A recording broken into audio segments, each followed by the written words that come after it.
What's up? What's happening? You know what time it is. Boston has entered the chat. Got a special one for you guys today. I'm George Balekji. She's Annabelle Hasselbeck. We're in the PNC Bank studio. AB, this is a fun one. Late night recording right after the Patriots Thursday night game.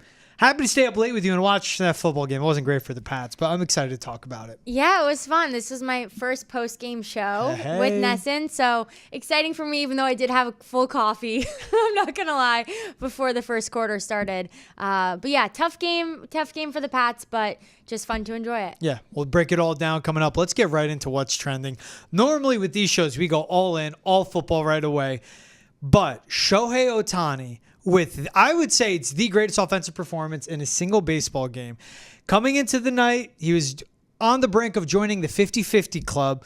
Well, he went 6 for 6, 2 doubles, 3 home runs, 10 total RBI, and 2 stolen bases to be the first player ever in the 50-50 club, and doing it the only way Shohei Ohtani knows how to do it, in just the most ridiculous fashion. I mean, we were talking about it in the Patriots game, right? Early on, I think maybe even like in the third quarter. So that's when you know historic things are going on, even though they probably did need a little something to talk about because there was a lull in the game, but super exciting, super cool for all sports fans. Some players go their whole career without a multi-home run game, without multiple bags, without even 8 RBI, all this, hitting 6, he did it all in one night. And it's, again, reflective, like Shohei Ohtani, Tommy John surgery, can't pitch. He was like, all right, I'll be an elite bat once again. I'll be an elite base runner. So unreal what he did and just his season overall. All right, let's get into the football game. Final score for Thursday Night Football, Jets 24, Patriots 3. Quick breakdowns on the number. Time of possession, Jets 40 minutes, Patriots under 20. Total yards, Jets with 400 total yards of offense. Aaron Rodgers was fantastic. The Patriots, 138 total yards of offense. And first downs, Patriots with 11, the Jets at 27. We just saw what should have been a defensive battle, but honestly, two teams relying on the run game. Jets came out ready to play. Very simple. Third game in 11 days. Don't care about that. They came out, their home opener, and they were ready from the jump. And the Patriots were at like 60%. Like, AB, this team on the Thursday night game and that loss against the Jets isn't even close to who we saw week 1 against the Bengals and week 2 against the Seahawks. Crazy. And the Patriots defense, they couldn't stop 3 people. They couldn't stop Allen, Hall, running backs, but they couldn't stop 44-year-old Aaron Rodgers coming off an Achilles injury. Okay. Like they couldn't keep him in the pocket. So really just this Patriots defense could not handle Aaron Rodgers today. Yeah, he completed 77% of his passes, 281 yards, 2 touchdowns, a second touchdown pass, a perfect throw to Garrett Wilson on Christian Gonzalez. It was vintage Aaron Rodgers. This was Green Bay Packers MVP winning Aaron Rodgers with his accuracy. Even his deep throws were just off. Like, the Patriots are lucky they got Rodgers now and not, say, 3-4 weeks from now when they will be seeing him, week 7 or 8. When him and Garrett Wilson with their chemistry is more fine-tuned, because this could have been a 31-3. This could have been a 42-3 game. With Rodgers was firing, he was so good at extending plays to Annabelle. And the pass rush would get there. He would flush himself out of the pocket. That'd buy time for Tyler Conklin, Michael Williams, Xavier Gibson. They would get open. He'd find them because the secondary for the Patriots could only cover for so long. And he was 6 for 6 for throws on the run as well, on top of completing 77% of his passes. This was also, we just see the mismatch of the Patriots being without Juwan Bentley. He was their play caller on defense. He's their leader on defense at linebacker, 3-time captain, 100 tackles. But it's more about his impact on the field. He sets everyone up. He would have the defense a step ahead. Today was Jelani Tavai with the green dot calling the plays, and Aaron Rodgers and the Jets were a step or 3 ahead, while the Patriots were just trying to play catch-up all game, and they could never even make it close. They couldn't tackle, right? Yeah. And that was something new from even week 1 and week 2. That wasn't a problem that people were talking about. That wasn't a problem that we were seeing. And today, they just could not make the tackles. And Jelani was one of the only guys that was actually getting those tackles, especially early on in the game, even just putting a little bit of pressure on Rodgers. But yeah, the Jets were just dominating on yards after the catch. It was just almost like the Patriots were missing them full fully. There were even sometimes when a Jets player would go down and he just tripped. Yeah. Wasn't even like we got him. He just slipped. So definitely struggled there, and hopefully the Patriots can find a way to change that for next week. Week 1 against the Bengals, I mean, their tackling was superb. 11 hats to the ball, like all the cliches here from coaching, but just like so sure tackling. Against the Heat Seahawks, same thing. If it was DK Metcalf or JSN catching a pass, they were swarming to the ball and bringing them down. They shut down Charbonnet. They held the Bengals to 70 rushing yards. They held the Seahawks to under 60. And the Seahawks is a team that wants to run the ball. 130 total yards on the ground from the Jets. And you mentioned it in the open. Breece Hall was great. Braylon Allen was great. 4 yards per carry. They were averaging the Jets on the ground. What was weird with this Patriots offense, and we're going to get into all that, the offensive line was awful today. And without your starting left tackle, Vidarian Lowe going down, you have Caden Wallace, a rookie, making his first NFL start, and a guy that never played left tackle even in Penn State. What a way to make your first start. Tough intro. Against a really good defensive line, Quinnen Williams and Will McDonald. But this was a D-line. We saw them get pushed around by the 49ers in Monday Night Football. We saw them get pushed around by the Titans in Week 2. But the Jets dominated the line of scrimmage. That offensive line was terrible. And even the Patriots offense coming out, 7 of their first 9 plays were throws. And that just took the air out of their sails. It was back-to-back punts on those drives. Never got the run game going, and that was the only thing that could keep them in this game. It was a puzzling game plan from Alex Van Pelt. It was a lack of urgency from Jerod Mayo and his players. Like, we heralded him having those guys ready, the defense ready, everyone ready the first 2 weeks. Huge game on the road, and this is a make-or-break game for the Jets. It was desperation from New York, and they pulled through with it. And for the Patriots, they were just flat. No, you're so right. And you said urgency. And the only player that I saw play with urgency was Pop Douglas. He was the only player, and I'll get into this a little later, but he was the only player that I felt like had that momentum and was actually playing with that sense of urgency. And even just like overall, protecting your quarterback. Like, we need to protect our quarterback. I can't even tell you how many times. I mean, I could tell you probably 5 sacks. Jacoby got sacked 5 times, and then we put Drake in, and he gets sacked 2 times in the 4 minutes that he's in the game. Yeah, we'll get into. See, this game was so bad. I haven't gotten to the point that Drake Maye played tonight. We'll get to that too. Right. But yes. Sorry, spoiler. No, they know about it. Yeah. But to that point, 2 sacks on Drake Maye and just a few dropbacks in one drive. 15 total quarterback hits from the Jets tonight, and we knew it would be an issue. And Jeff Ulbrich and Robert Saleh, the guys that run the Jets defense, they were ready to counter what the Patriots would do, which they were lining up Hunter Henry attached to Caden Wallace's hip. Austin Hooper, same thing, having that extra tight end to help and chip before they run a route, help out this young rookie left tackle. They'd bring the pressure from the right side. And when it would be Mike Onwenu and Layden Robinson, they'd blitz 3. One would get free, like the Quincy Williams sack. First drop back of the game for Jacoby Brissett, a guy right in his chest. Like, from the jump, he was getting hit on every play, wouldn't have time, no one getting separation downfield. Again, 138 total yards of offense. Sauce Gardner's one of the best corners in the game. Quinnen Williams is one of the best defensive linemen in the game. But this was a Jets defense that was lacking the last 2 weeks. The Patriots were a get-right game for them, and that's a tough part to walk away with this one. The Jets also without C.J. Mosley, their green dot, their leader, their communicator, and they didn't lose a step. No explosive plays from the Patriots. Yeah. That was really nothing that we saw at all. Pop really was the only one who was getting downfield. Yep. So really, like, no sparks. No sparks for the Patriots on offense today. And at the end of the day, when you can't protect your quarterback, that's a huge issue. Yeah. So no wonder there's been such a hold off for Drake Maye. I like that you bring up the explosive plays. Jets' third drive, they had plays of 27 yards, 14 yards, 11 yards, 9 yards, and 22 yards. Those are 3 explosive plays in one drive. And a lot of that, you said it, the missed tackles. They said it on the Amazon broadcast, 13 missed tackles, and that allowed for another 100 yards of offense for the Jets. It just made 0 sense. That's a lot of yards. That's 100 yards. Exactly. That's a touchdown. It's a link to the football field. If they started them on the half-inch line on their own end, that's a touchdown that they let up. And Jerod Mayo came out and he said, we need to do the fundamentals right. I think this was after halftime. He's like, we got to get back to the fundamentals. And that, like, it's a game of inches, right? And when you're giving up 100+ yards, 13 missed tackles, That's not inches. They were just dominated in the time of possession because they kept allowing them to extend drives, and they were just dominated between the tackles at the line of scrimmage. And the Jets, credit to them too, we knew they would come in with Garrett Wilson. We knew Christian Gonzalez would fly paper him, and he did a good job for the most part. Just 33 yards. 9 targets came Wilson's way with them one-on-one. He only allowed 5 catches, 33 yards. And the 1 touchdown, again, was a perfect throw. But it was a lot of attacking Jonathan Jones, who was exposed. He allowed 5 catches on 6 targets, 72 yards. A lot of attacking Marcus Jones, Jalen Hawkins at safety. The Jets knew their mismatches, and that's what Aaron Rodgers was doing. Pre-snap, knowing where to go. The first touchdown to Allen Lazard, he saw Alex Austin out there at cornerback too, and he said, I'm picking on 28 right away. Went to Lazard. Alex Austin didn't have a chance.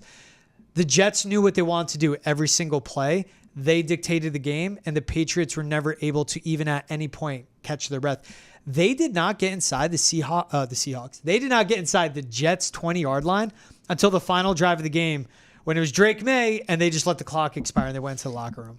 It's funny you say that because right when the game ended, we were talking, and you just casually said to yourself, I think you were just taking notes, you're like, no scoring opportunities for the Patriots today. And I kind of laughed and I was like, that's a statement. But it's like, no, literally like no scoring opportunities. Like when were we even in the red zone, right?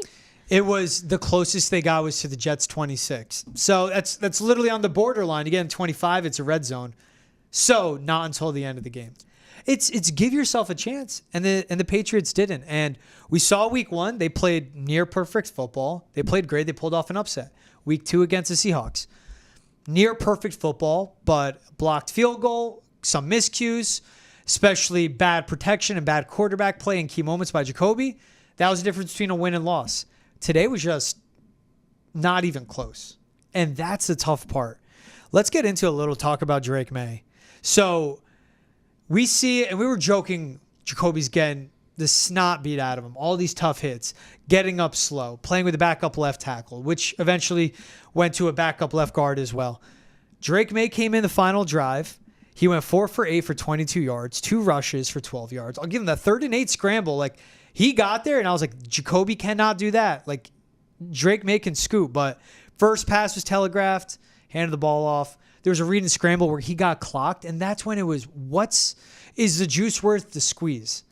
And that's what's tough behind this offensive line. That is just, you don't want Jacoby playing behind them, but he's not going to make it through the length of the season, let alone 10 weeks. And Drake Maye eventually will, and they just have no answer up front. Yeah, I think it's hard. I think if Drake Maye would have gotten hurt in that situation, if he got hit and he goes down on that second down, okay, then we're like, what are we doing? We don't have an offensive line to protect him.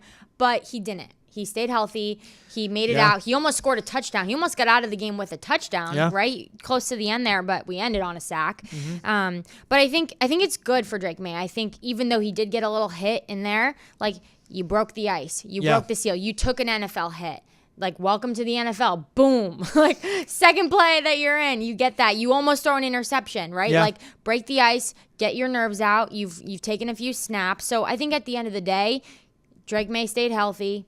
He got a little roughed up, and he played well. He got that first down. He used his legs. He showed us that he's confident and knows what he's doing and can command the huddle. Yeah. So I think this was a great opportunity for Drake Maye. At the end of the game, the stakes are low. You're not going to win the game. 4 minutes left.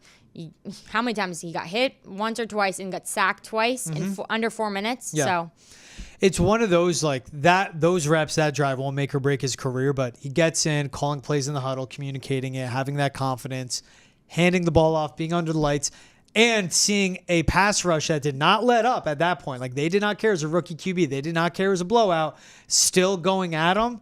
That is the welcome to the NFL. That's his first appearance, and it wasn't pretty, but it was Drake Maye getting in the game in a blowout scenario. You want to get to the game balls? Let's do it. It's going to be tough to find them. Obviously, every chat after a Patriots game, we give out a game ball to an offensive, defensive, and a team MVP. Offensive player, who are you giving your game ball to there? I got number 3, Pop Douglas. I said it earlier, but he was really the only guy on this Patriots offense that was playing with any urgency. Yeah. And the only time when we saw these momentum shifts in the Patriots offense was with Pop. Especially in the third quarter, Jacoby was hitting him. And then I'm like, okay, like here we go. Like maybe we're gonna get something here. We're getting closer. We're getting further down the field, right? We're not even near the 20 yet. We're getting further down the field. And then the Patriots go from having a 3rd and 4, then a holding penalty. Now we're 3rd and 14, right? So it's things like that. It's like, okay, we think we're there, and then we get a penalty. So I'm going to go with Pop. I think he had urgency. He was our momentum player and just played with that grit that we didn't see really anyone else play with. He was the only bright spot on this offense. And Alex Van Pelt was finding ways to get on the ball. Jacoby Brissett was connecting with them, whether short screens, whether passes down the field over the middle. You were just seeing the differences of Pop Douglas. But it was the same of like last week after the game I was saying you need to get him the ball. But I wasn't going to throw a win or loss on Pop Douglas. But he's a chain mover, and that's what the offense didn't have today. But they found a way to get him involved. So it's the same thing, offensive player of the game. He's the only bright spot you could find. You mentioned that the holding penalty killed the drive. Like Caden Wallace in the game, back-to-back holding calls against him. And he's fighting for his life. First time playing left tackle, but not the first time playing in a football game. What about defensive player of the game? Who are you going with? Jelani Tavai. Nice. I got him in, I did say it earlier as well. He had 10 tackles, 1 tackle for loss, and right out of the gate, pressure on Rodgers. I think he had the green dot on today. Jelani Tavai did, yes. And just kind of like Pop. Really was like the only moment he was able to stop the momentum. Yeah. There were a few runs on, especially with Allen. Then it was, okay, here we go. Someone's going to make the tackle. For those however many missed tackles there were, he seemed to be one of the only guys that was actually grabbing a Jets player and bringing him to the ground. Mm-hmm. I agree with Jelani Tavai, especially a big spot for him to step in. And this was a defense that lost Jabril Peppers mid-game, like dealing with a lot of injuries and shorthanded against, again, Aaron Rodgers was so locked in. Jelani Tavai played well, him and Raekwon McMillan. My defensive MVP, I went Christian Gonzalez. I mean, he only allowed 5 catches for 33 yards to Garrett Wilson. We saw Aaron Rodgers trying to go at him time and time again, but he was tight on coverage. One of those catches missed by literally having a toe or heel in, but still, Gonzalez played well, tackling him and everything. And if you look back on Christian Gonzalez, Jamar Chase under 30 yards receiving. When he was matched up with DK Metcalf, he held him to under 45. Another elite receiver. He's going to get another next week in Brandon Ayuk. Again, kept in check for the most part. What about team MVP? Team MVP. All right. This is a big one. This one was easy for me to decide. Okay. The redemption group from week 2, the special teams. All of special teams, okay, is my team MVP. The game was lost last week, week 2, by a block field goal. And the special teams group, you didn't want to have anything against you, okay? Mm-hmm. So Joey Sly, he goes 1 for 1. No other attempts, but we went 100%. So I got to give it to the special teams group and special teams coordinator, Jeremy Springer. Like, you guys did your job tonight. Mm-hmm. You did what you could. Scored 3 points. I'm sticking with the special teams, so I like where your head's at. I went Bryce Baringer. Now, we were joking, sitting in the room, like, who are we giving these games balls to? He averaged 49 yards per punt, hit a long of 57, flipped the field 4 times, and pinned the Jets inside their own 20 3 separate times. He was nails last season. He still nails this season. At least they got it right with the punter. They had to move on to Joey Sly from Chad Ryland. Joey Sly's done his job. I mean, if he gets a protection up front, he's perfect on field goals when the blocking is where it's supposed to be, unlike a Justin Love blocked field goal off the wing. So that's what this game was, though, AB. Like, game ball, team MVP, special teams. They lost 24-3. It's the only bright spot you could find on this Patriots game. Hey, how many times are you going to be the team MVP for all special teams, right? So shout out to the Patriots special teams. You guys, you held it together today. You would want it if there was like a game-winning field goal you hit, you know? But like the whole special teams, it was set up by like pinning them inside the 20. Yeah. No, I'm with you. It's a bounce back after what they did last week. That's for sure. Yeah. After their faults against the Seahawks, this is a big bounce back for them. We're just trying to find the silver lining somewhere in this game. And for the Patriots now, it's the same thing. The offensive line was bad. 49ers and Nick Bosa next. Miami Dolphins and Jalen Phillips after that. And then Will Anderson Jr. and Daniil Hunter with the Texans the week after that. Like, that's where they need to figure out a shorter passing game. They need to get the ball out faster.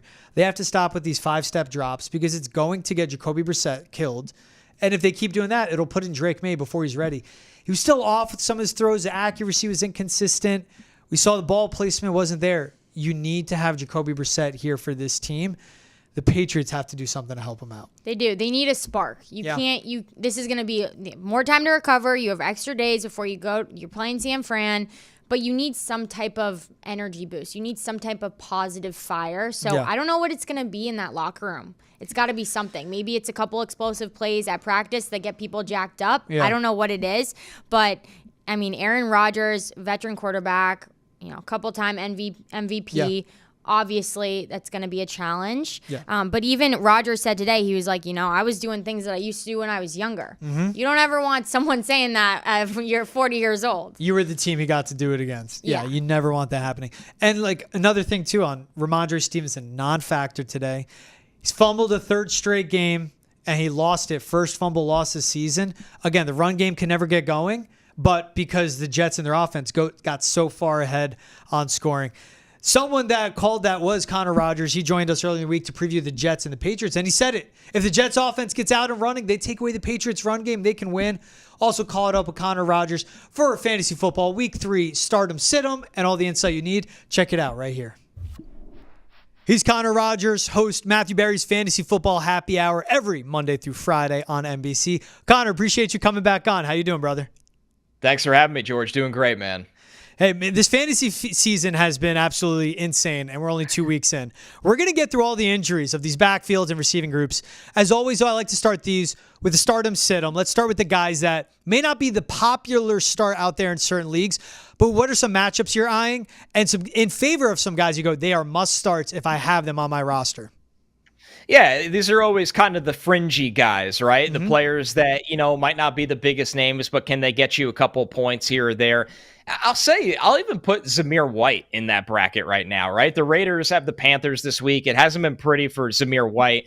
He gets vultured by Alexander Mattison last week for the touchdown, and he's somebody that typically is not overly involved in the pass game, although he caught 3 passes last week. I think this is just a matchup against Carolina. They're without Derek Brown for the season.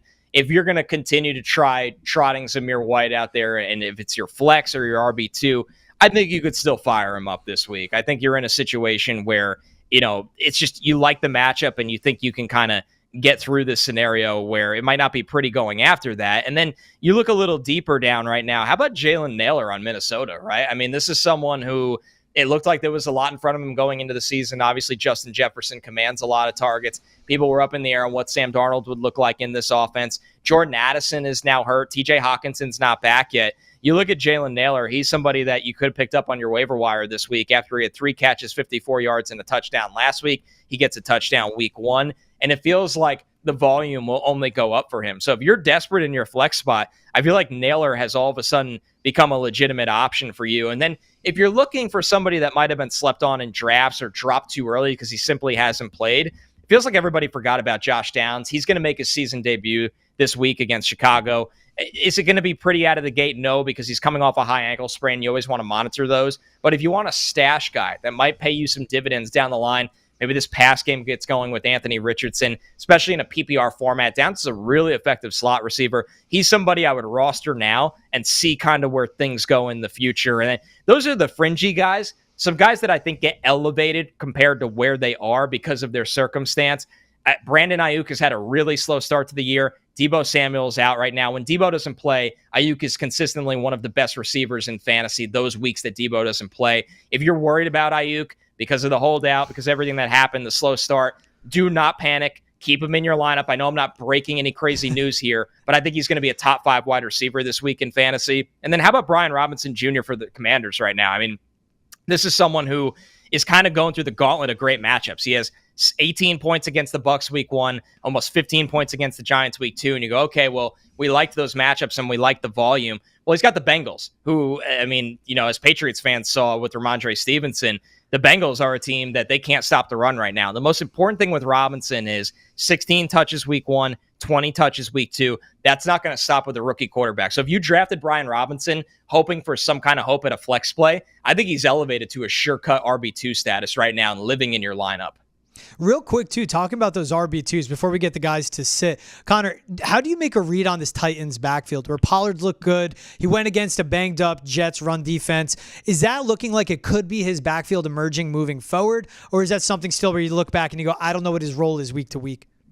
No, I would trust Tony Pollard right now. I think he looks like the guy we all loved in Dallas. You love the volume. 17 carries last week, 16 carries week 1. He looks explosive again. He got the touchdown week 1. He had 5 catches against the Jets. I think this team has kind of told you who they want to be. They want to be a Tony Pollard-led backfield. They showed you that when they paid him, and they've showed you that the first 2 weeks with Tajay Spears being more limited compared to the usage last year with a different coaching staff. So I know it's hard for people to buy back in after he had a down year in Dallas coming off a significant injury the year before, but fire up Pollard for a team that wants to run. They want to keep the ball out of Will Levis's hands, and he's their top running back. Sorry to spur it on you. I mean, this is how prepared Connor is. Had that stat line of Pollard ready to rip because I told him, dude, we're going to go start, sit, and then we'll go. Hits a curveball, hits it out of the park. All right, for the guys to sit, Connor, who are some matchups you're watching? And again, you said of the stardoms is fringe guys you'd put in, but what it could be a stud or someone that people most likely have in a flex or an RB2 spot that you're going, I would stay away from them because of this matchup. George, am I allowed to sit an entire offense? I'm out on the Broncos this week. Yeah, the Broncos this week against the Bucs. And I know what some people are thinking. Well, I'm not starting Bo Nix unless I'm in a super flex league anyway, or I'm not really trusting Bo Nix, so I'm not starting Cortland Sutton anymore. There are a lot of people that expected Javonte Williams to be an RB2 for them this season, and I'm not even starting him in my flex this week. It's against the Bucs. Todd Bowles is going to know how to stop the run. The Broncos, it's almost out of Javonte's hands, and you would think Audric Estime going on the IR would actually benefit the touches for Javonte Williams. Jaleel McLaughlin not involved that much last week. It doesn't matter what touches he gets. The offense can't do anything. They can't throw the ball. Teams will sell out against the run. I have no interest in playing Cortland Sutton. I have no interest in playing Javonte Williams. And unfortunately, that's because of the status of their offensive line and their rookie quarterback in Bo Nix. They can't get anything going. I'll give you one, though, that a lot of people are probably fumbling with right now or struggling with right now. I don't know if I could play Jerod Goff this week. And Jerod Goff is a guy that you look at, the Lions' schedule this year. He's really good indoors traditionally. Yes, they have the Cardinals, which might be a shootout. But the reality is, it just feels like a lot of guys that were ranked below Goff before the season are starting to surpass him in terms of confidence. Baker Mayfield would be in that bracket for me. If Baker Mayfield was probably on everyone's waivers right out of the season and could have still been on your waivers after 2 weeks, I would start Baker Mayfield over Jerod Goff right now against those Broncos. So maybe this is a bounce back opportunity for Goff against the Cardinals, but the productivity of passing in this league has not been what we're used to the first 2 weeks of the season, where if your quarterback doesn't run, you need touchdowns. He's not giving you rushing. He never will. He's not giving you touchdowns right now. You got to have a better option out there. I love that point out about Jerod Goff, because in Arizona, it could be indoors, like you said, in a shootout, but still, if you have someone better on your bench, give them the nod. What do you read with this whole quarterback situation? One that jumped out to me is Derek Carr. We've seen a historic offense through 2 weeks. Rashid Shaheed completely unlocked by Clint Kubiak and his arm strength. Is Derek Carr a guy that you look at and go, I could pick him up on waivers, I can get him onto my bench, and that could be someone that I can rely on week to week as the fantasy season goes on?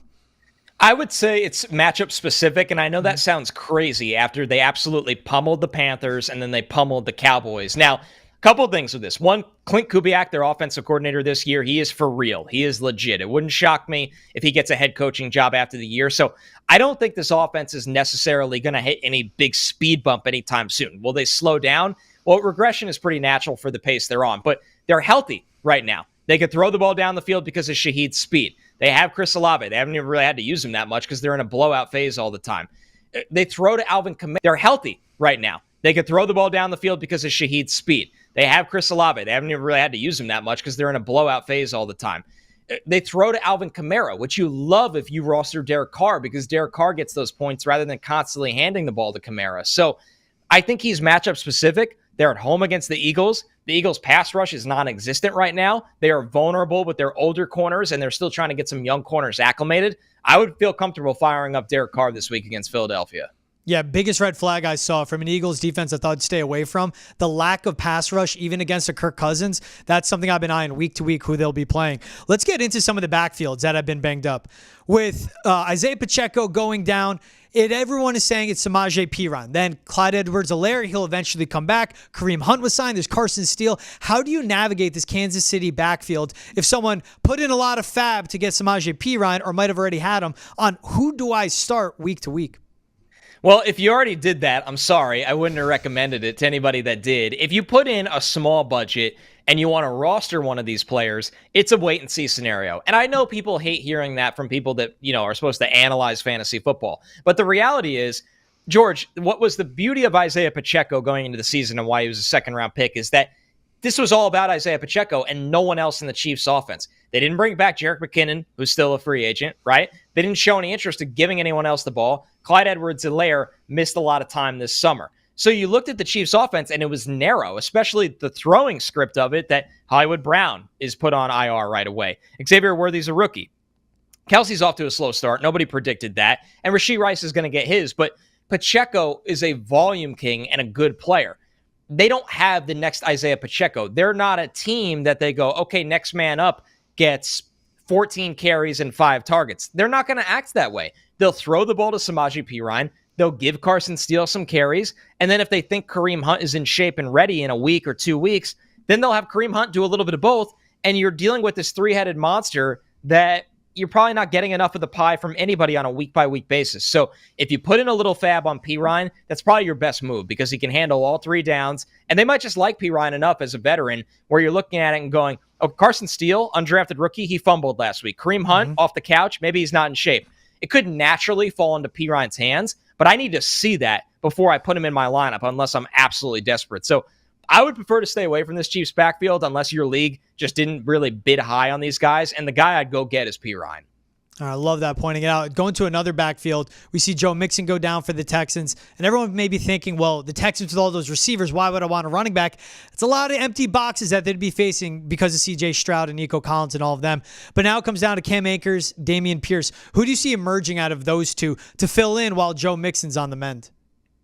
Well, I think, one thing we have to keep an eye on going into this is that Pierce is banged up this week right now, and I don't think people were ready for that. So by default of that, it's Cam Akers. But if Pierce was healthy, I'll tell you why I'll still go with Cam Akers. I just think that in Bobby Slowick's zone-heavy scheme, Akers is the better scheme fit. And last year, we dealt with this with Devin Singletary and Dameon Pierce. Everybody was looking around and going, why the hell is Dameon Pierce not playing, not getting the ball? Because Singletary was the better scheme fit. Time and time again, the Texans keep telling you what they think of Dameon Pierce in this offense, not the previous regime that drafted him and he was more effective in. They keep showing you that hand. So if I'm going to start a Texans running back, it's going to be Cam Akers, and you kind of hope he's a guy that falls into the end zone, gets you a touchdown, because the Texans offense is so explosive and they want to run the ball down at the goal line. So I would lean with Akers if I'm going to start one of these guys. And finally, looking at the Rams receiving group, Connor, Cooper Kupp, Puka Nacua down, Tutu Atwell, Demarcus Robinson, Jordan Whittington. I'm leaving off one more, Tyler Johnson. There are 4 receivers that could take on a workload, and we know that Sean McVay knows how to get everyone involved. 4 names is a lot. How do you see that being divvied up with Matt Stafford only having 1 football to throw around? Yeah, this is a really tricky one to figure out, right? Because the good news is Demarcus Robinson has played over 90% of the snaps in both games. So you always want to go through a checklist of these things. You want to know, 1, who do I know is going to be on the field? Because I can sit here and tell you, I like Jordan Whittington in college. He kind of fits a McVay, mold of a late pick wide receiver. But I don't know if he's going to be on the field. I don't know if Tutu Atwell is going to be on the field. Demarcus Robinson was on the field with Cooper Kupp already, so he's going to be on the field. So Demarcus Robinson is the guy that you feel the safest about, the highest floor about. I think you can play Demarcus Robinson in your flex and feel okay about it.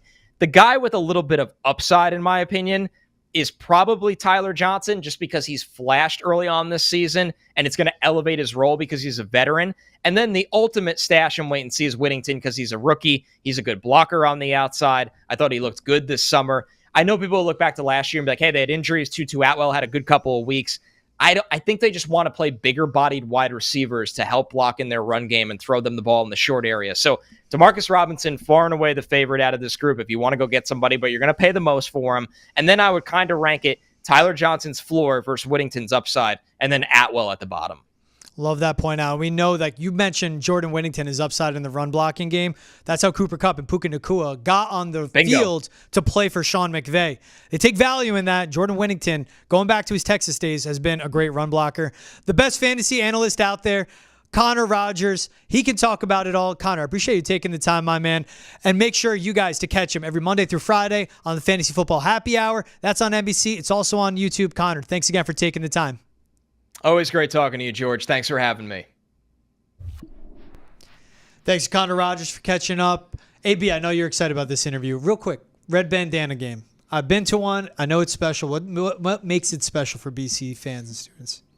You're playing for something so much bigger than just a win. You're playing to honor Wells Crowther and all the BC Eagles, just in general, right? And 9/11 was a day that impacted so many people. And for BC Eagles, alumni, people who are still there, people who are coming into the school to be able to represent Wells Crowther on that night, under the lights, at alumni, it's something so special. Yeah, Wells Crowther, a hero from 9/11, of course, went back into the South Tower, saved multiple lives, and they always had that red bandana. That's why they wear it. AB, I'll let you toss to this interview with your guy, Kam Arnold, your friend Kam Arnold. Yeah, drumroll. Well, George had the opportunity to catch up with Kam Arnold. Good luck against Michigan State in the Red Bandanna Game. Here it is. He's Kam Arnold, linebacker, captain for Boston College. Kam, appreciate you taking the time for your matchup with Michigan State on Saturday. How you doing today, man? I'm doing good. I'm doing really good.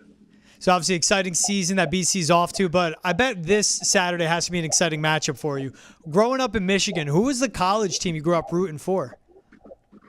Honestly, from a young age, I was a Michigan State fan. So, this is a really big game. Not for just the team, but me personally, it's a little, I could say like just my own rivalry with Michigan State. Yeah, of course, everything's BC for you now, but how much more special does that make this matchup? First time in your college career, you're going to be facing Michigan State. Yeah, it's really special. I'm playing, a couple guys that I know on the team from my hometown.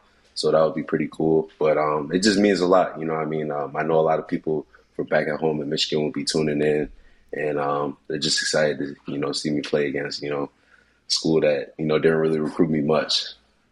Yeah, for sure. I know that adds that edge to it. Is that something that gets you extra fired up for Saturday? Of you grew up rooting for Michigan State, they slept on you, they're going to pay for it, and you've been flourishing with BC now since you've been in the Heights? Yes, sir. It definitely adds a little extra motivation. A lot of schools, that we play, a lot of them didn't show a lot of interest in me. So, every time I get a chance to, play against a school that didn't really show me much interest in my high school days, I take it personal, and it means a little more. And I love seeing how good the BC defense has been so far this year. You guys are one of the best in the ACC. Michigan State's coming in with a good defense. It's one of the best in the Big Ten. Do these types of matchups get you even more fired up where every single possession is more heightened with the defense needing to get a stop? Is this something you look forward to just as much of taking on one of those high-powered offenses that are hard to keep in check? 100%. We're not only competing against their offense, but we're trying to, compete their defense as well. Their defense is going to be, trying to take the ball away from our offense, and we're going to be trying to do the same thing. And really, we're just competing with not only their offense but their defense as well. And just it's going to be a good battle. What stood out to you about this Michigan offense? They have a first-time starter at quarterback, really good young wide receiver. That's probably their best player on offense. But when you're watching the film, you're getting ready for the Spartans. What stood out to you as a linebacker and captain? I think that they have pretty good, solid running backs. I think that their O-line is pretty physical. I think that they're really good as a whole, as a unit, and I think it's going to be a good challenge for us. I think they're a really good football team, and I think that it'll be a good challenge for our defense, and we just got to be physical right with them. And what's exciting about this Saturday, it is the Red Bandanna Game. It's going to be under the lights out in Chestnut Hill. What makes the Red Bandanna Game special for you? I think just playing at home in front of the whole crowd. Everybody knows this game is huge. I think just playing in front of that stadium and that crowd, it's going to be really good. It's going to be really good atmosphere, and I think that's the most exciting part to me. Best part, it's going to be under the lights. It just adds to that, heightened spotlight that's going to be having, especially between Michigan State and Boston College.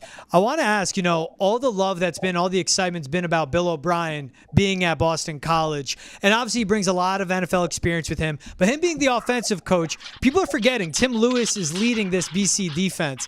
He was a DC in the NFL at one point. What's it been like learning from Tim Lewis as he's taken over the defense for you guys? Yeah, Tim Lewis, he's a really knowledgeable guy. He's the mastermind behind it all.